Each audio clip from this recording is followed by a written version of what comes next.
Fekete Cataglifisz. A sivatag hosszúlábú hőse, aki minden rovart levadászik, még egy ilyen száraz és élettelen környezetbe is. Bárki, aki erre téved, és a sivatagban leli halálát, ők összegyűjtik, és valamelyik buckába elhelyezik, ahol ők élnek. Ez egy nagyon leleményes faj, ami kifejezetten az ilyen helyre specializálódott.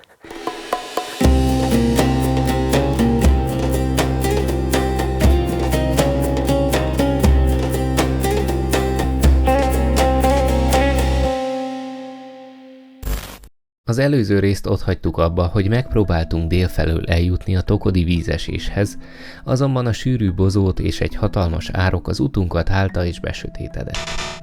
Pár nappal később észak felől próbálkoztunk, a település felől, a legközelebbi betonútról, ahol viszont teljesen be volt építve minden, semmiféle utat vagy ösvényt nem találtunk. Úgyhogy kitértünk kelet felé, leparkoltuk az autót, átkeltünk egy dombon, és a sűrű dzsungelen át ereszkedtünk le abba az árokba, ahol a vízesés helyét feltételeztük. Hát srácok, nem is baj, hogy nem került végül adásba, mert amit találtunk, az nem sok sikerrel kecsegtetett. Nagyon nehéz volt megközelíteni a helyet a sűrű bozótoson át, és amit ott találtunk, abban nem sok köszönet volt. Víz egyáltalán nem volt sem a vízesésben, sem a patakmederben, viszont a hely maga volt a fertő. A videó további megtekintése erős gyomrúaknak saját felelősségre ajánlott. A vízesés felső szintjén elpusztult vaddisznótetemeket találtunk, kettőt is egymás mellett, ami viszonylag szokatlan dolog, ezért afrikai sertéspestisre gyanakszunk, ez okozhatta a halálukat. A vízesés alján nagyon sok légy repkedett hangos zümmögéssel. Itt találtunk néhány Tonolasius királynőt. Ezek nagyon nehezen meghatározhatóak, ezért begyűjtöttem őket alaposabb vizsgálat miatt. A Lasius distinguendus és a Lasius balkanicus fajba tartoztak. Néhány nap múlva azonban kivétel nélkül elpusztultak, és a testükből egy-egy hosszú féreg bújt elő. Sajnos ezekhez nem értek, így nem tudom, hogyan juthattak be a hangyák testébe, de van olyan légyfaj, amely a hangyákat megcsípve juttatja be petéit, míg más fajok az elhullott, fertőzött rovarok elfogyasztásával kerülnek be a hangyák testébe. Annyi biztos, hogy a lárvák aztán belülről fajják fel a hangyát, először a kevésbé fontos szerveket, azután a létfontosságúakat, és ha már minden táplálékhoz hozzájutottak és az állat elpusztult, elhagyják a gazdatestet. Bizony ilyen brutális horror jelenetek zajlanak le nap mint nap a természetben, anélkül, hogy egyáltalán tudnánk róla. Szerencsére ennél szörnyűbb dolgokkal nem találkoztunk, követve a kiszáradt patakmedret találtunk kisbékákat, és csupa pára kedvelő hangyafajt, Myrmica rubrát, Lasius brunneust, Aphenogaster subterraneát és Lasius fuliginosust. Utóbbiból királynőt is találtunk, de ő szerencsére nem volt fertőzött ezekkel a férgekkel. A patakmeder végénél aztán ismét eljutottunk egy teljesen beépített részhez. Egyszer csak valakinek a kertjében találtuk magunkat, de aztán inkább úgy döntöttünk, hogy ismét átkelünk a dzsungelen és a dombon, és így jutottunk végül vissza az autóhoz. Furcsa expedíció volt, nem számítottam rá, hogy ilyesmiket találunk majd. De azért sokat tanultunk belőle, és el is döntöttük, hogy ide azért nem szeretnénk egyhamar visszatérni. Ez a kitérő éppen ennyi említést érdemelt csak, most pedig térjünk vissza inkább a mai sivatagi kalandunkhoz. Ez a kietlen sivatag kevés élőlénynek megfelelő élőhely. Hangyák, rovarok, azok igazából nem annyira találhatóak meg rajta, viszont mégis eljöttünk ide a magyar sivatagba, hogy megnézzük, mik azok a nagyon ellenálló hangyafajok, amik ezen a helyen is meg tudnak élni, el tudnak boldogulni. Itt, ahol nagy a szárazság, nagy az asszály, kevés növény marad meg, kevés élőlény van, de ők mégis elboldogulnak ezen a terepen. Kíváncsi vagyok, hogy mit találunk.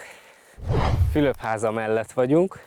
Azért ez a sivatag se olyan nagy, mint gondolnátok, hiszen csak néhány bucka van itt, amik ilyen vándorló buckáknak nevezik őket, hiszen a szél, ahogy fújja, úgy változik a környezet, és ebbe a változó környezetbe élnek a Cataglyphis, fekete Cataglyphis fajok. Ezt a faj sokáig úgy gondoltuk, hogy ismerjük, Cataglyphis aenestensnek neveztük, viszont egy görög kutatás nem olyan régen felülírta, úgyhogy meg kell vizsgálni újra ezt a fajt, mert lehet, hogy Hellenica, lehet, hogy aenestens, ezt bízzuk rá azokra, akik ezzel foglalkoznak. A lényeg az, hogy ez a faj ez nagyon sikeresen adaptálódott ehhez a környezethez, és bár megtaláltunk egy-két dolgozót, de a bolyt kéne most megtalálnunk, hogy vajon hol élnek ezek a hangyák pontosan, és akkor többet megtudhatunk róluk. Egy-két olyan helyet már láttam egyébként, amik jellemzően olyan, mintha ennek a fajnak a fészkei lennének, de annyira nem aktívak, mint gondoltam, bár nagyon meleg van, és ez a faj melegbe aktív. Úgy tűnik, hogy ez is egy boly lehet, mert ilyen fűcsomó tövébe, ilyen frissen kihordott homok van rajta, viszont dolgozó egyetlen egy se hagyja el, vagy érkezik meg, szóval tulajdonképpen nincs mozgás. Olyan bolyt kéne találnunk, ahol aktívak ezek a hangyák, és ahol kibejárnak, és végzik a hétköznapi dolgukat. Lehet, hogy ott lejjebb talán lesz valami. Nagyon sok rovar van, akik így össze-vissza ugrálnak, repkednek. Ezek a legfőbb elemózsiái ennek a hangyafajnak. Nagyon sok rovar elpusztul a szárazságba, a homokba, nem tud kijutni, nem tud kifutni az ilyen gödrökből, és akkor oda veszik. Ezeket összegyűjtik ezek a hangyák egy pillanat alatt, és hazaszállítják. Ha egyben nem megy, akkor darabokban, de elfogyasztják őket. Úgyhogy igazi leleményes vadászai a sivatagnak. Az ilyen napnak tájolt lejtők, azok jók lehetnek nekik, hiszen a nap melegét használják ők is ahhoz, hogy felmelegedjenek, és a dombok oldalába ássák bele a fészküket, egészen addig, amíg el nem jutnak odáig, ahol már van pára, van víz, és ott már boldogan tudnak hűsölni bent a domb mélyén. Ez egy ilyen 30-40 centi, néha fél méter, amit be kell ásniuk, attól is függ, hogy az év melyik szakaszában vagyunk. Ott van bent a boly nagy része, akik kijárnak, azok csak azok a dolgozók, akik éppen vadásznak, gyűjtögetnek, az csak kis százaléka a teljes bolynak, de a nagy része az bent van a kolóniában. Több is van itt, ami gyanúsan hangyaboly a Cataglyphiseknél. Ez például jellegzetesen ilyen félkörívesen kihordott homokkal tarkított boly, van egy bejárat, és mellette félköríve kihordva a homok, és látszik rajta, hogy a homoknak az összetétele olyan, amit a hangyák hordtak ki belülről. Biztos, hogy egy fészek, és biztos, hogy itt laknak, de semmi mozgás nincsen, úgyhogy nem tudom, miért nem annyira aktívak. Lehet, hogy az évnek rossz időszakában vagyunk, viszont ez jellegzetes. Legalább a fészket meg tudjuk itt nézni. Mint egy igazi kis erődítmény, van körbe egy fal, a kihordott homok, és látszik, hogy a homok ilyen nagyon finomra van, darabkákból áll össze, amit a hangyák hordtak ki, szóval biztos, hogy használják ezt a fészket, biztos, hogy egy erősen lakott népes család él itt, de teljesen megvan az, hogy hány centiméterre hordják ki, és ott rendesen fal alakul ki az állandóan kihordott talajból, hiszen a szél meg a mozgása a dűnének állandóan betemeti a fészküket, úgyhogy állandóan javítgatniuk kell. Egyébként eső után vagyunk egy néhány nappal, ilyenkor különösen összetapad a föld, és különösen kell javítgatniuk azt, amit az eső tönkretesz. Sajnálom, hogy aktivitás az nincs, de ezek olyan árulkodó nyomok, amik ennek a fajnak az otthonára utalnak. Ahogy változik a táj, és a sivatagos homokot felváltják ezek a különböző szürkés színű zuzmók és egyéb növények, úgy lesz egyre feltűnőbb, hogy mi az, ami ás a talajban. Hangyák, darazsak, méhek, tehát a különböző élő lényeknek a földből kiásott járatai, azok egyre jobban látszódnak, úgyhogy ezek biztos, hogy Cataglyphisnek a művei, viszont mozgás az nincsen rajta. Megpróbálunk egy másikat találni, egy kicsit kevésbé sivár helyen, ahol esetleg mozgás is lehet. Itt például ez biztos, hogy nem hangyának a műve, hiszen annak túl nagy lenne, ez valamilyen pocok, vagy valami rákcsálónak a fészke lehet. Van itt egy dolgozó, aki elkapott valamilyen rovart, és ráadásul hangyát kapott el. Ez egy Solenopsis királynő, amit gyűjtött, így néz ki. Úgyhogy valószínűleg most ezt hazaszállítja a fészkébe a többieknek. A Solenopsisoknak egyébként most van a rajzási időszaka, tehát ezek a szárnyasok ilyenkor repülnek, és hát hangya-hangyának farkasa, ahogy mondani szokás, egymást is elkapják, hiszen ott be is vitte a fészekbe. Hiszen a királynő az egy nagyon tápanyagdús élelemforrás.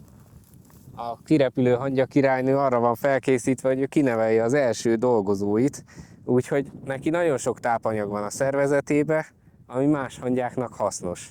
A saját társaikat a hangyák nem eszik meg, hiszen a fertőzések és egyéb minden könnyen terjedne, hogyha a saját társaikat megennék, azokat kirakják, viszont más bolyból vagy más fajból származó hangyákat azt előszeretettel fogyasztanak a hangyák, és főleg rajzás időszakban, amikor ingyen rengeteg tápanyaghoz juthatnak, különösebb erőfeszítés nélkül a levegőből.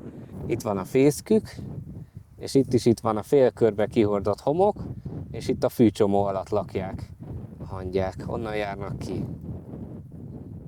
De egészen kevés dolgozó, tehát ez az egy-egy, amit most itt látunk, ez nem olyan számottevő forgalom, mint ami erre a fajra amúgy jellemző mondjuk nyáron vagy tavasszal.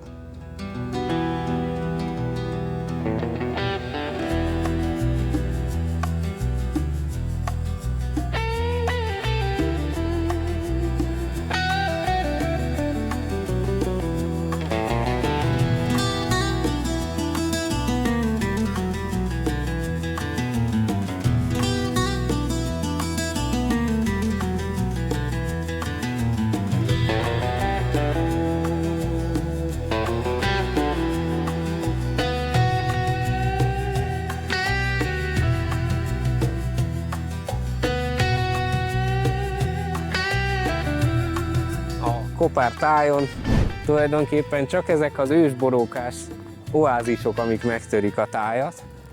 Egyedül itt van árnyék.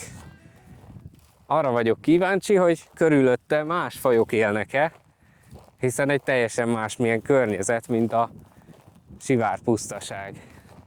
Ezek a tüskés, szúrós borókák, nagyon nem bújok be én se alá. Viszont itt van árnyék, kicsit jobban megfogja a párát is, a szelet az teljesen, úgyhogy lehet, hogy itt más hangyákat találunk. Viszont itt a zavaros, törmelékes talajba sokkal nehezebb észrevenni bármit, és amire van esélyünk, azok nem olyan nagy hangyák, kisebbek, mint a Cataglyphisek, úgyhogy ebben a tüskésben még ásni se lehet.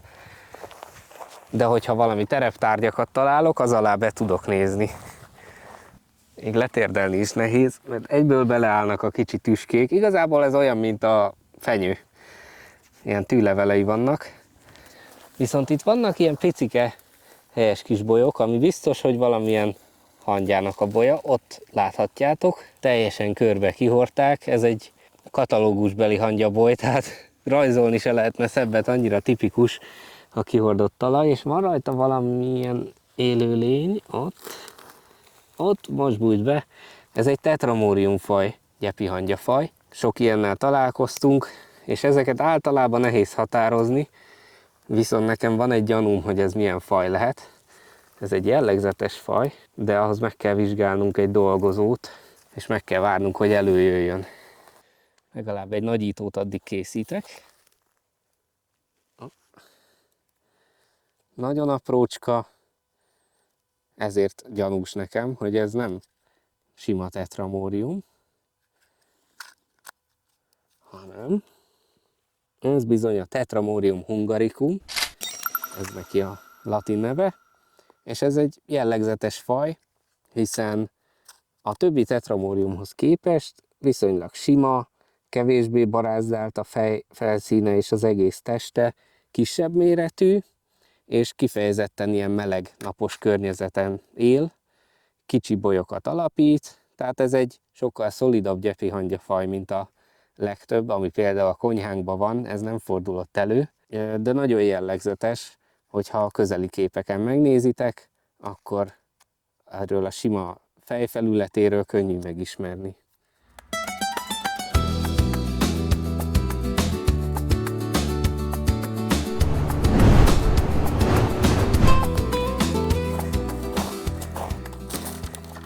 Átjöttünk egy másik helyre. Az előző helyen volt néhány borókás oázis, itt viszont mindent ez az ősborókás borít. Úgy hívják ezt a részt, hogy ősborókás. A homokon ezek a bokrok azok, amik borókák, és így megtelepedtek, úgyhogy itt már az egész környezetet viszonylag sűrűn borítja ez a növény, illetve vannak itt még nyárfák, úgyhogy ez már egy tipikusabb alföldi táj, nem annyira különleges, nem annyira egyedi, mint az előző. Sokkal több minden él itt. Lássuk, hogy mit találunk. Én már láttam megint ezt a hungarikumot, Tetramorium hungarikumot, úgyhogy az biztosan van itt is, de még más fajok is lehetnek, ha szétnézünk. Ez például egy Lazius fajnak a fészke. Ez is az, ott épp egy dolgozó viszi ki a talajdarabkát. Hogyha újra kijön, akkor nagyító alatt tudjuk meghatározni. Valószínűleg vagy Lazius alienus, vagy Sammophilus lehet, de az ritkább. Így néz ki. 3-4 mm-es barnás színű Lazius faj, és ha közelről megnézzük, akkor a csápnyelén neki nincsenek felálló szőrök. Ezért biztos, hogy nem niger vagy platithorax. Ez bizony Lazius alienus, ami nagyon gyakori az ilyen nyárfák alatt. Itt nagyon látszik ezen a tájon, hogy szinte mindenhol rengeteg hangyafészek van. Nagyon sok helyen ki vannak durva ugye a talaj, a homok. Ez egy életben nagyon gazdag környezet. Ennyit jelent az, hogy van élővilág, hogy vannak fák, van árnyék, sokkal többféle faj fordul elő, és így hangyákból is sokkal több tud megélni. Amit még láttam, és hogyha keresünk, például itt láthatunk ilyen homoktölcsért, ezt a kettőt a földön.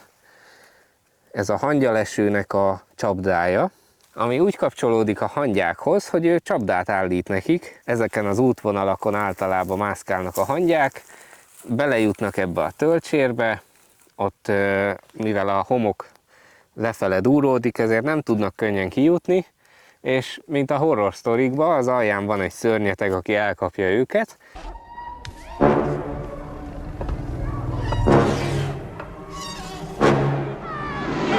Megeszi, viszont ez a szörnyeteg, amikor bebábozódik, és utána kikel, akkor végülis átalakul egy ilyen szitakötőszerű élőlényé, nagyon szép. Már tudtam itt fotózni egy ilyen zöld színű élőlényt, és ez a hangyalesőnek a kifejlett példánya. Ebből a szörnyetekből egy ilyen csodálatos szitakötőszerű élőlény lesz. A legtöbb ilyen hangyavár teljesen úgy tűnik, mintha néptelen lenne, de ebbe bele tudunk ásni, esetleg megnézni, hogy kik lakják. Hát ezek is laziuszok. Valószínűleg ugyanaz a faj, mint amit az előbb megnéztünk nagyító alatt. Egy ilyen hangyának, hangyabolynak több bejárata is lehet. Tehát simán elképzelhető, hogy akár több négyzetméteren át az ő járataik vannak, több kijárattal, amit folyamatosan rendezgetnek. Néha bezárják, néha kinyitják, attól függően, hogy éppen merre keresgélnek, vagy melyik részt kell védeniük a bolynak. Van itt egy nagyobb terület, ez már inkább hasonlít nekem Cataglyphisre, vagy még ami ötletem lehet, hogy egy olyan faj, ami erre a környezetre inkább jellemző. Itt nem láttunk semmiféle kijáratot, de a föld alatt megnézhetjük. Kicsi, sárga színű hangyákat kellene találnunk. Hát sajnos itt nem látok. Akkor ez nem nyert. Lehet, hogy megnézzük majd egy másik helyen, és akkor talán találunk. Hiszen a Lazius carniolicus az tömegesen fordul elő ezen a helyen, nagyon sok bolyt alapít, és ők ilyen sárga színű hangyák, föld alatt élnek, gyökértetveket nevelgetnek, és ilyen vakontúrásszerű, üres, tiszta homokdomb az, ami árulkodik a jelenlétükről, hiszen a gyökértetvek kiírtják a felőttük levő növényeket, és ami marad, az egy üres folt, és onnan tudjuk, hogy alatta élnek a hangyák a föld alatt. Egyedül ilyen ősszel, nyár végén láthatjuk őket a föld felett, hiszen akkor van a rajzásuk, és akkor kikísérik a királynőket, akik elrepülnek. Ez egy másik ilyen vakontúrásszerű, tiszta földhalom, és viszont itt már vannak ilyen kisebb törmelékes talajdarabok, úgyhogy ez már sokkal valószínűbb, hogy annak a hangyának az otthona, amit itt keresünk, talán az ág alatt, és ott vannak azok a sárga színű lazius hangyák. Most gyorsan el fognak bújni, hiszen ez egy föld alatti hangyafaj. A föld alatt nevelnek gyökértetveken, vagy gyökértetveket a növények gyökerein, és annak a mézharmatát fogyasztják, amit ezek a apró ízeltlábúak kibocsátanak. De talán ott följebb is van egy másik. Itt sok helyen vannak ilyen kopárabb foltok, és ezen például már a bejáratnál láthatjuk, hogy van néhány hangya. Néhány kicsi sárga hangya ott kukucskál kifelé. Tehát ennek a fajnak, ez a Lasius carniolicus, ennek a fajnak most van a rajzási időszaka. Valószínűleg már elrepültek a királynők, így ősszel kirepülnek. Néhány fotót tudtam itt csinálni korábban ezen a környezeten, ezen a helyen. Kirepülnek a királynők, és ilyenkor előjönnek a dolgozók is azért, hogy védjék őket, és biztosítsák nekik ezt a fontos eseményt, hiszen ez a új kolóniának az első lépése, hogy a kirepülő királynő az megfelelően tudjon párosodni és államot alapítani. Az évnek a többi időszakában lent vannak a föld alatt mélyen ezek a hangyák. Most szerencsénk van, hogy láthatjuk őket a felszínen. Egy szárnyas hímhangya is látszik itt a boly bejáratánál. Kicsi feje van, úgyhogy úgy tűnik nekem, hogy hím, hiszen a királynőnek ugyanolyan sárgás feje van, és szinte ugyanolyan méretű, mint a dolgozók. Ez a faj ez nagyon jellemző erre a területre, itt tömegesen előfordul, minden ilyen bucka szinte, amilyen nagyobb földkupac, az ennek a hangyafajnak az otthona, és nagyon-nagyon sűrűn előfordul ezen a helyen, viszont az ország többi részébe alig-alig találunk ilyen fajt, ez az élőhelye tulajdonképpen. A két faj, amit most találtunk, egyébként kapcsolatban is áll egymással, mind a kettő Lasius, viszont a Lasius carniolicus, akik most repülnek, azoknak a királynői pontosan a másik fajnak a bolyába próbálnak betörni, hiszen ott tudják átvenni a hatalmat, és ott tud a királynő szociálparazita módon egy új bolyt alapítani. Ő önállóan nem képes rá, kell az neki, hogy betörjön a Lasius alienusokhoz, és ott átvegye az uralmat, és utána abból a bolyból, a vegyes bolyból tud kifejlődni végül a tiszta, sárga Lasius carniolicus boly. Úgyhogy mind a kettőt megtaláltuk, a gazdafajt is, és a szociálparazitát is. A szociálparazita csak ott tud elterjedni, ahol a gazdafaj gyakori, tehát ezen a területen. Nem véletlenül él mind a kettő tömegesen itt. Aztán itt is megtalálhatjuk a cataglyphiseket, ugyanazt a fekete cataglyphiszt, amit az előző környezetben is néztünk, és látjuk, hogy itt már viszont egészen aktívak, rendezgetik a bolyukat, hordják kifelé a ilyen törmelékeket, talajdarabokat, időnként kaparásznak is, az nagyon jó pofa, nem tudom, látjuk-e majd, de szépen rendezetten mindenki egyesével hordja ki a talajrögöket, és szorgalmas munkával, mint a hangyák, kialakítják az otthonukat. Ott kaparásznak, olyanok, mint a kutyák. Hosszúkás teste van, hosszú lábai, amivel villámgyorsan szeli át a sivatagos homokot. Egy-egy lépés alatt ő sokkal nagyobb távolságot tesz meg, mint a többi hangyafaj, ezért pillanatok alatt átjut az egyik helyről a másikra. Miközben nagy területeket jár be, nem különösebben fárad el, hiszen a hangyáknak még kifejezetten pihentető is az, amikor szaladniuk kell. Itt a talajon egy hatalmas, robosztus hangya is próbál utat törni magának. Próbál mozgolódni, de folyton elcsúszik a lába a talajon. Ez az egyike a legnagyobb hazai hangyafajoknak, Camponotus vagus. Őt is már ismerhetitek a csatornáról. Ez a faj nagyon látványos, széles, nagy fejével tud erőset harapni, és fában él, úgyhogy valószínűleg valamelyik kidőlt fa vagy borókának a törzsébe élnek.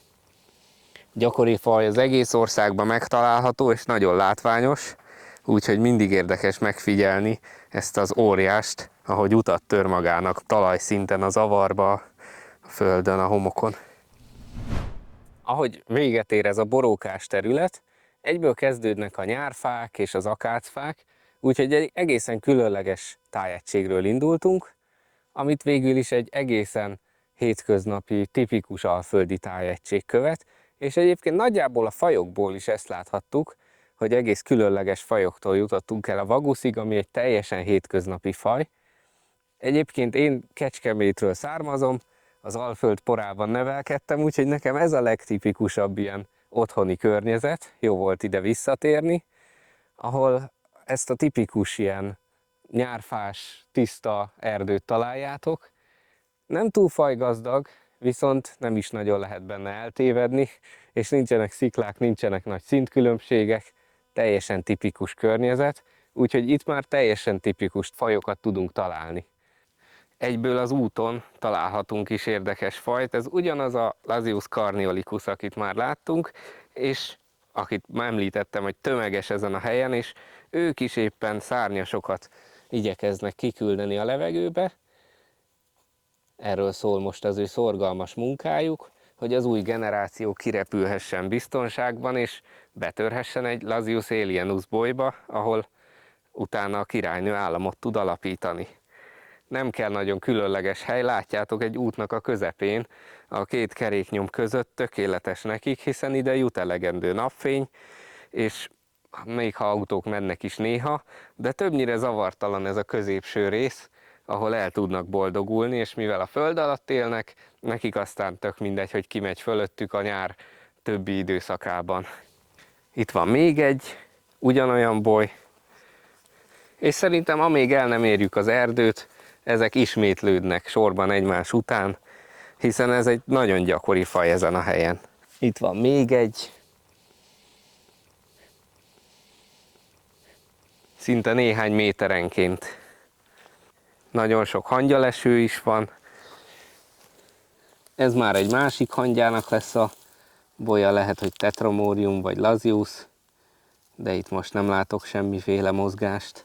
Nekik nem ilyenkor van a rajzásuk, úgyhogy ők ilyenkor már lehet, hogy lezavarták az évi teendőiket. És ez viszont, ez is érdekes, nem nehéz észrevenni, hogy ez egy hangyaboly, ez egy formika fészek, ők is szociálparaziták, tehát ők is más formikákhoz törnek be, és ilyen fészket építenek. Ezek gyakran nagyobbak, magasabbak, ilyen szalmadomszerű fészkek. Mivel itt vagyunk a úgymond mezőn, vagy a tisztáson, ezért ez valószínűleg a Formica pratensis, a réti vörös hangya, akit onnan lehet megismerni, hogyha megszemlélünk jobban egy dolgozót. Hát most már kell hozzá a nagyító, mert sajnos kevés fény van. A hátát kell megvizsgálni, hiszen a Formica pratensisnél egy ilyen határozott fekete pöttyöt látunk rajta, olyan, mintha egy ecsettel rakta volna rá valaki, éles kontúros oldalai vannak, és sűrű szőrzete van a hangyának a toron, a fejen, az egész testen. Megnézek még egyet, mert ennek nem volt olyan határozott ez a foltja. Hát nála jobban látszik. Ez Formica pratensis, réti vörös hangya. Ez egy védett boly, tehát ennek a bolynak az eszmei értéke 50 000 forint, nem szabad megrongálni, nem szabad bántani őket, hiszen annyira kedvezően hatnak itt a környezetre, ők elpusztítják a kártevőket, védik a mezőt, vagy az erdőt, hogyha bármilyen invázió jön, például sáskajárás, vagy bármiféle ítélet, akkor ezek a hangyák elpusztítják a kártevőket, és a természet meg tud újulni erről a helyről, ahol itt a hangyák megvédik, vissza tudnak terjedni a növények és a fák, amiket tönkre tesznek a kártevők. Nagyon hasznos munkát végeznek ezek a hangyák, elég agresszívek is, ha felkavarjuk őket, harapnak, csípnek, savaznak, de mégis helyük van a tájba, hiszen fontos részei az ökoszisztémának. Ezek is Lasius alienusok, viszont szokatlanul nagy itt a forgalom, és valami történik, az látszik, hiszen nem csak sok-sok dolgozót látni itt a szét, de ha ide néztek egy pillanatra, ott jön elő egy szárnyas királynő. Úgy tűnik, hogy a Lasius alienus is még mindig rajzik. Neki egyébként ilyen augusztusnak a vége felé van a rajzása, de úgy tűnik, hogy még most ez a boly konkrétan most engedi ki a szárnyasokat, tehát egybecsúszik az ő szociálparazitájukkal, a Carniolikusszal még a rajzásuk is. Visszament a királynő. Lehet, hogy majd holnap vagy a hétvégén, amikor még melegebb lesz, akkor engedik ki őket. Ilyenkor akár több napig is próbálkoznak a királynők, és igazából a dolgozók is ilyenkor kijönnek, felmérik a terepet, biztonságos-e, milyen a környezet. Ha túl nagy a szél, akkor visszamennek, hogyha minden ideális, és vannak feromonok a levegőbe, akkor tudnak elindulni, és akkor repül egyszerre ezen a helyen az összes boly, és akkor tud megfelelően párosodni, és keveredni a gének a levegőben. Az a legideálisabb, hogyha mindenki egyszerre tudja elengedni a szárnyasait. A rajzás egyébként nagyon kockázatos, hiszen a királynőknek csak egy nagyon kis százaléka az, amelyik túléli és képes államot alapítani. Sokszor egymást is elkapják a hangyák, ahogy a videó elején is láttuk, és most ezt láthatjuk itt is, hiszen egymás mellett volt a Formica pratensis és a Lasius alienus, és nem hiába itt látjuk, hogy a formikák egy Lasius alienus királynőt hurcolnak, egy szárnyast, ami valószínűleg frissen rajzott, elkapták, és most ezt egészen a bolyukig fogják cipelni, beviszik és megosztják a társaikkal az értékes zsákmányt. Nyár vége, 7 óra, és ilyenkor már sötétedik, úgyhogy sajnos mennünk kell. Ma nem találtunk sok fajt, viszont nagyon különlegeseket és egyedieket tudtunk megfigyelni, hiszen egy egész különleges tájból indultunk, és egy egész hétköznapiba jutottunk, viszont a legközelebbi részben a mediterrán vidéket fogjuk megnézni, úgyhogy tartsatok velünk akkor is, iratkozzatok fel, like, megosztás, minden, és találkozunk legközelebb!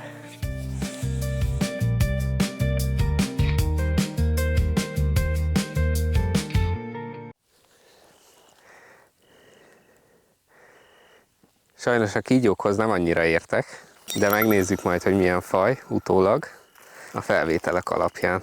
Azért óvatosan, mert nem tudom, hogy harap-e. Hát, csak ilyen, ez fogatlan, sima sikló. Gondolod? Van vipera. Vagy haragos sikló, vagy a jó ég tudja, figyelj, majd utána nézek, milyen faj. Az se hangzik jól. Jó, megvan? Ezen ment keresztül ő is.